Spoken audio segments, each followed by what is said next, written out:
This is the F1000 podcast for the Azerbaijan Grand Prix. Nailed it. Mike, salute. Salute, buddy. Well, hello everyone, and welcome back to the F1000 podcast. And for those of you that are new to our community, a very, very warm welcome to you. I'm Chaps. That's my co-host Mike, and as always, we're here to put together our bet slip for tomorrow's Grand Prix, this time in Azerbaijan. If you are new here and enjoy the show, feel free to leave a like on the video down below, or for our audio-only listeners, a 5-star review, and of course, remember to subscribe because we're going to be bringing you the best bets for every single race this season, next season, and many more to come.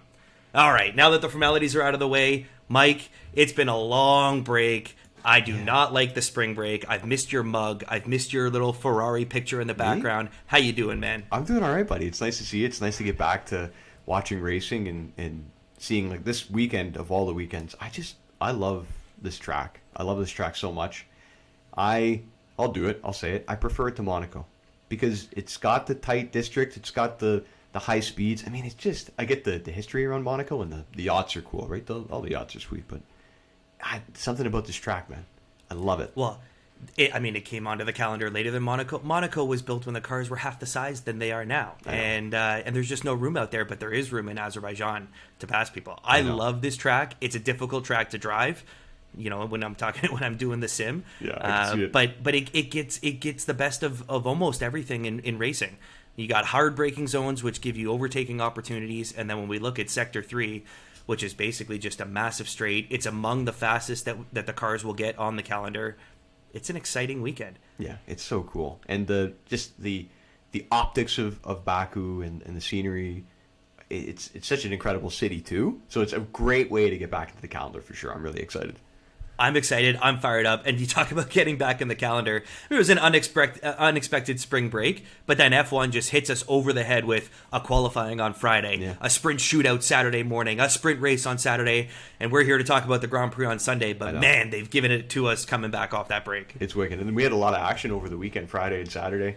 A lot of cars into the walls. We had a lot of cars that were retiring from different sessions. So, I mean, it's so hard to factor that in. I mean, you'll see it. Like, once we start talking about bets here, I'm changing my philosophy when we start trying to handicap and pick bets on these street tracks. And you know what you'll probably do? You'll probably come to the table for sure with something to piss me off. And you're gonna bring the 2-car bets for sure. And I'm gonna tell you, unless you better come with something. I was looking through the book. I'm like, 2-car bets, okay. Then I'm thinking, no, what am I doing? How many cars have gone into the wall already? Do you want to be losing on a street track because you've taken the second car halfway through the race goes out because he goes into the wall, loses tire temperature on the backs or the fronts? It's just the margins are so thin here. So you're gonna have to convince me because I know you're gonna come with some stupid bets for sure. Okay, I haven't even tabled anything, and you're trying to get into my head knowing I love it. You have no idea what I'm gonna say. No, why don't you lead us off then? Fine, you want to start. I have no idea what you're going to say, but why don't I'm going to give you a little choose your own adventure. I've got a couple of bets that are suggesting and looking at positive performance, and I've got a couple of bets that are going to look at struggling, negative performance, potential DNFs. What path do you want to go down first? The positive or the negative? I got a dark heart today, buddy. Let's see. Let's start the negative. Let's listen to this. I want to hear the fades. Tell me who you're fading. I like it. Okay, well, I've got 3 teams in mind. The book seems to support. They are the 3 shortest odds when we look at these types of bets. Yep. There's 2 different approaches to do it. Let's talk about the first one, just picking a team to have at least one car not classify. Yeah. So the bet is both cars classify. We'd be on the side of no. There's 3 teams I got in mind here. Firstly, Alpine actually has the shortest odds on the book. Probably I would put them number 3 out of the 3 that I talk about. Fair. Alpine, I mean, we can talk about Alpine really quickly. I think their struggles are they were the most ambitious team this weekend when we talk about bringing upgrades to the car. Definitely. A lot of teams realized, hey, maybe a sprint weekend where we only have one practice session for an hour and then we have to go straight into Parc Fermé, that might not make sense to bring a boatload of upgrades to the car. Alpine said, fuck it, let's try it. Yeah. And they struggled. I mean, they had a hydraulic leak in Gasly's car, caught on fire in the practice session. Took what would have been an hour for all the teams to really, 25 minutes of actual running time. Ocon had a problem with his gearbox that he didn't go back out on the track. Ocon starting from the pit lane because of some of these problems. but it's all related to the upgrades and the fact that they're putting new bits on the car. Yeah. I'm to be honest, I don't know why I'm still favorable of Alpine from a reliability perspective.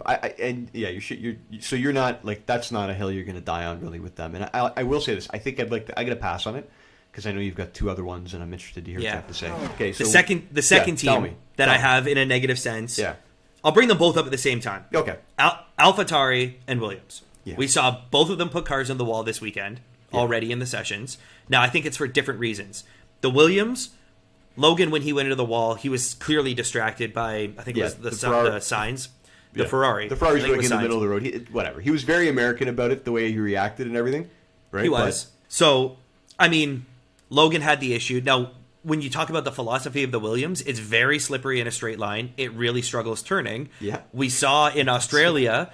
It's such an important part of the car. It just does. You got to turn the car. You have to turn the car, right? No, we saw in Australia, Albon was running very well, but he had one turn where he was just a little hotter than he expected, and all of a sudden he's in the wall. So now, I mean, we've got walls right beside the border of the track now. So with the Williams, just characteristically, philosophy of the car, it's very slippery, but it's also on a knife's edge when it's going through corners. It is. And you know what? There's a chance.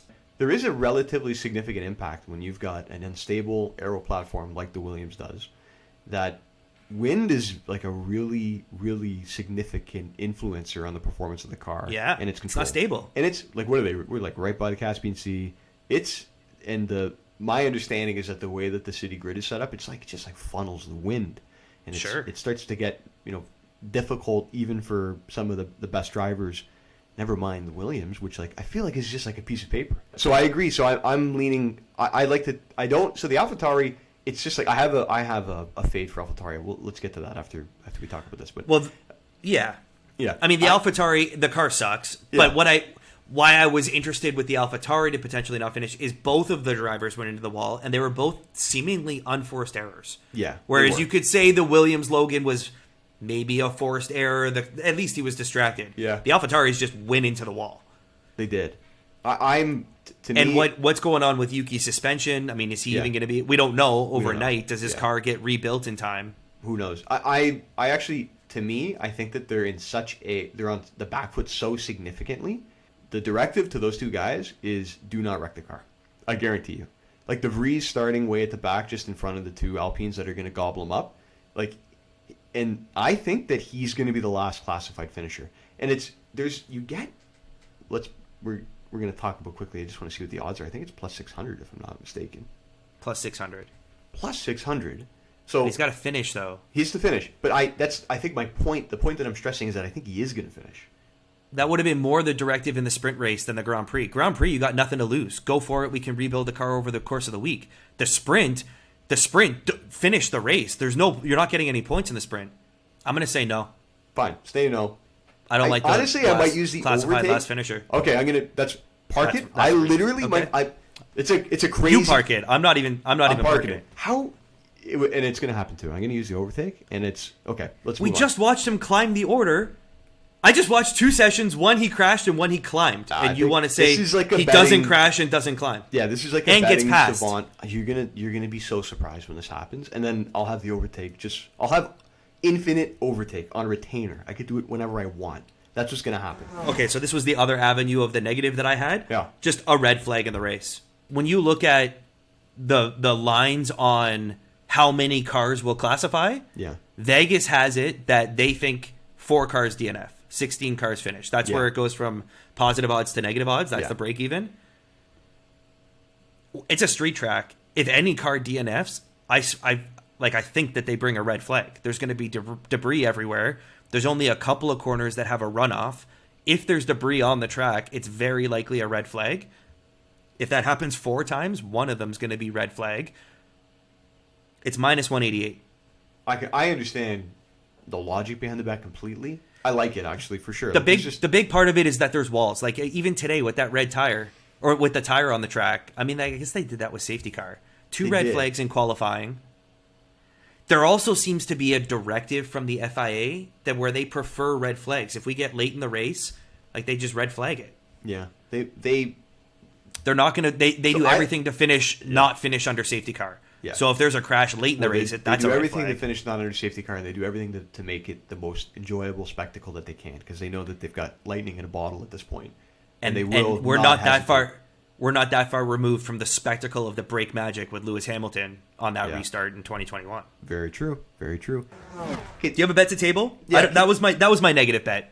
Okay. So, and I figured I'd summarize it like the red flag was probably the best lean on that. Minus 275 for me in the race match bets for teams. Okay. McLaren versus AlphaTauri. Okay. Minus 275. If I understand correctly, the race match bet is just the team with the highest scoring driver. It's not cumulative. It's just the highest scoring driver. And so you like McLaren over AlphaTauri? I like McLaren over AlphaTauri. I mean, I don't even need to. Do I need to tell you about the drivers? I mean, there's a pretty significant difference in skill. Lando starts ahead. Yeah.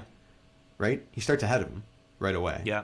And I've already told you what I think about the AlphaTauri camp, and so you think that there's risk with. I think you think that there's always risk with Yuki Tsunoda, which I think is true, even though he's shown that he's, I think, matured a bit on track. He's still very accident prone, and we just talked about the risk of a red flag coming. I mean, he could easily be the cause of that. Yeah. Just crying Japanese tears in a runoff area. It could easily happen that he could come out of the race, and then what? The guy in 18th is there hope against two drivers that they're good drivers, man. Like those guys, like Lando Norris, and I've been so impressed with Oscar Piastri. Like he's been very impressive. Man, has he ever been impressive? And they've put a lot of new bits on their car this weekend. Haven't really had the issues that we saw Alpine have putting new bits on the car. Not at all. Not at all. It is one of my concerns. Now, there's nothing to show that I should be concerned about their new bits, but again, new bits on a car, one practice session. Hopefully everything works well during the race. I like that they. But I see your logic. What's the line? Minus 275. Minus 275. Yeah. I want to talk about Red Bull. Okay, we can talk about Red Bull. They're good. You like that? You did read my mind earlier.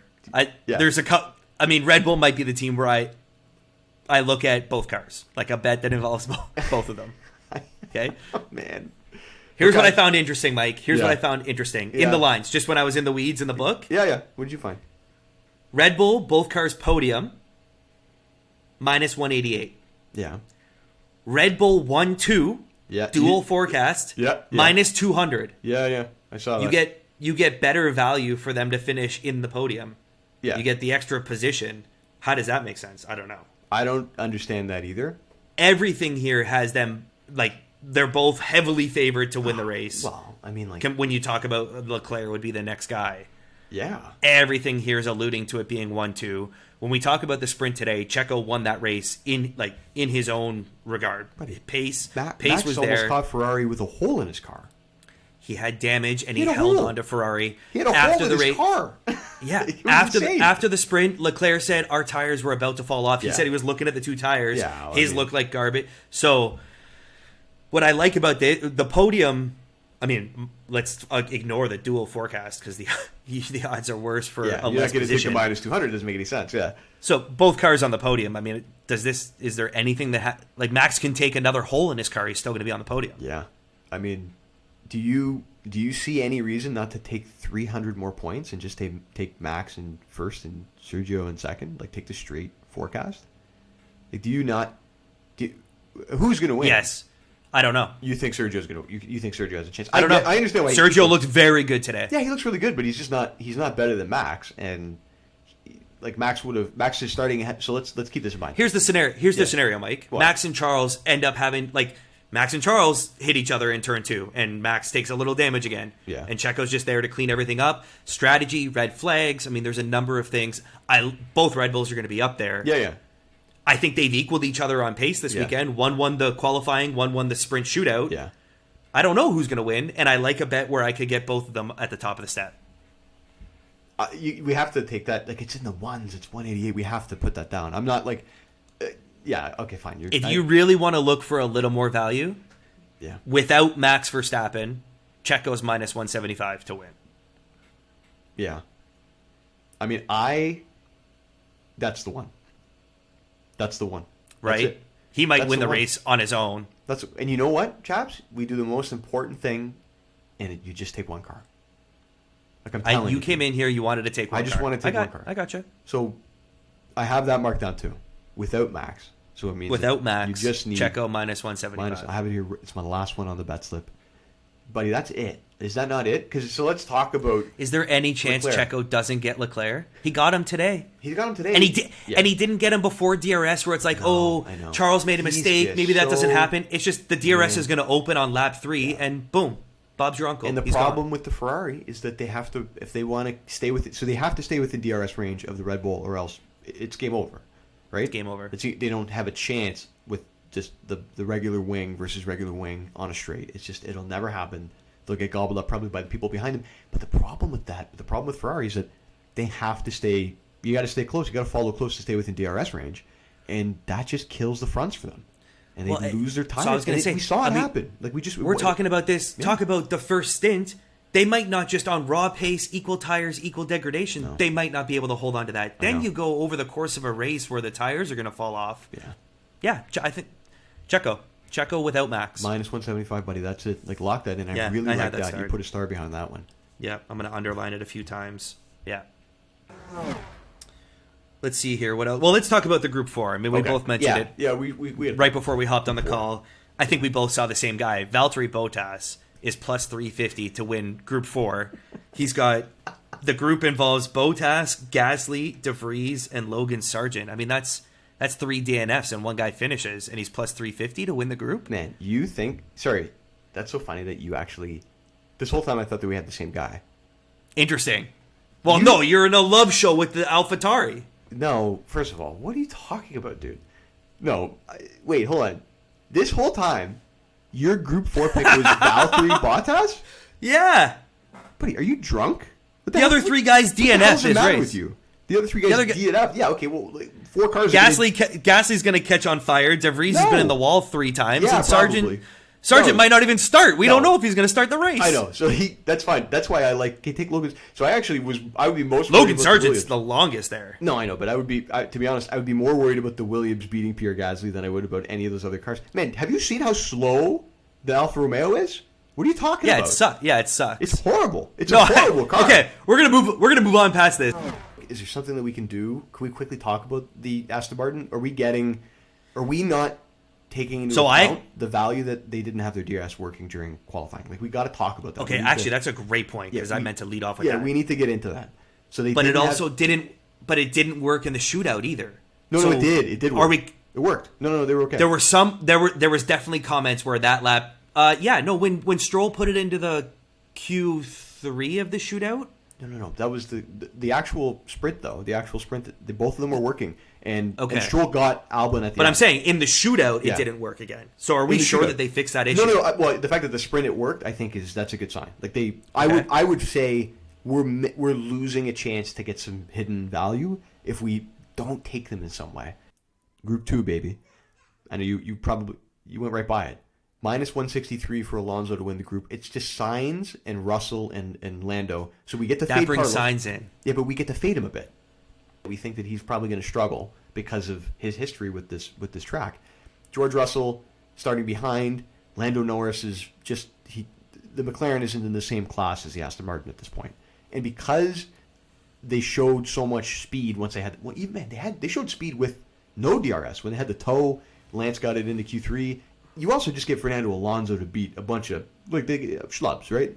I get Carlos Sainz, George Russell, Lando Norris. They're all set. He's got Lewis in the way, which could be an issue. Yeah, but he's not. At least he's not involved in the bet, though. You know what I mean?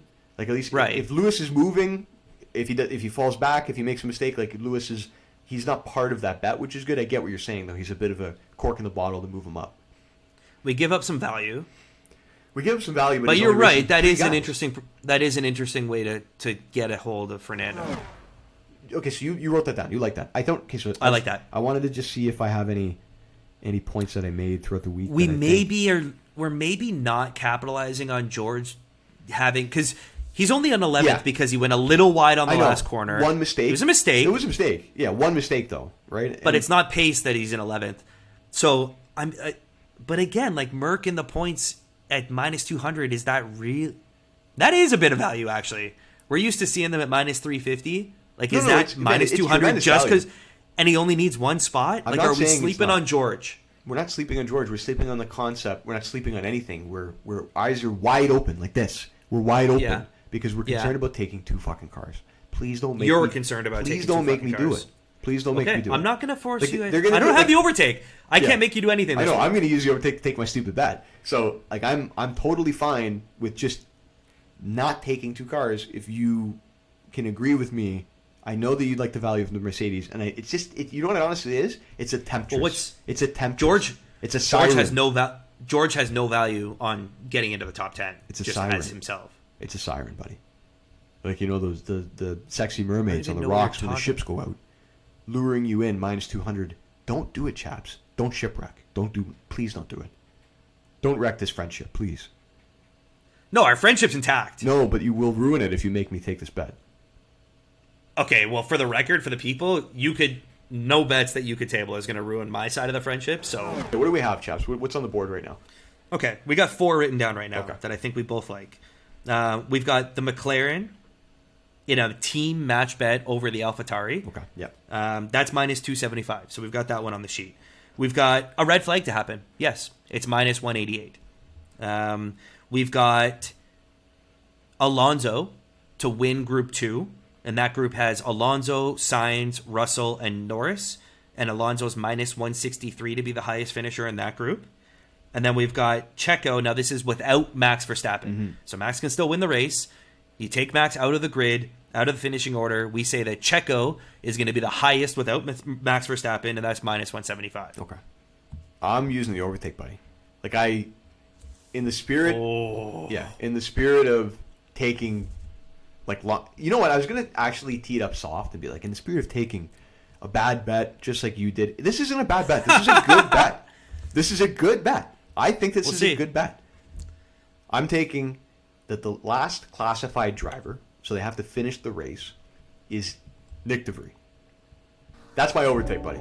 Nick de Vries, last classified finisher, +600. Mark it down. Let's do it. All right. It's going to be a $50 overtake. Okay. I said 500. I didn't say 50. I said 500.